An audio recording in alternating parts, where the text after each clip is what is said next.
Hello friends, আজকে আমি আপনাদের সাথে শেয়ার করব চিতল মাছের চাটনি। তো চিতল মাছের সর্বপ্রথমে চিতল মাছগুলো বয়েল করে আমি কাটা ছাড়িয়ে নিয়েছি, কিন্তু কাটা ছাড়ানোর পর এভাবে নিয়েছি।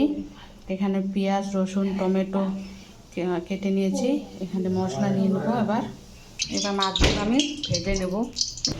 কড়াইয়ে তেল দিয়ে দিয়েছি, এটা ভাজা হয়ে গেছে মাছগুলো। তেল দিয়ে দিয়েছি, এখানে আমি ফোড়ন দিয়ে দিলাম কালো জিরা আর কয়েকটা এলাচ। পেঁয়াজ, টমেটো আর রসুন একসাথে ভেজে নেব। পেঁয়াজ ভাজা করছি এদিকে আমি ভাজা মাছগুলো সব পেস্ট করে নিয়ে আসলাম। এখানে আমি মশলা বেটে নিয়েছি। পেঁয়াজ ভাজা হয়ে গেছে, এবার আমি এখানে মশলাগুলো দিয়ে দিলাম।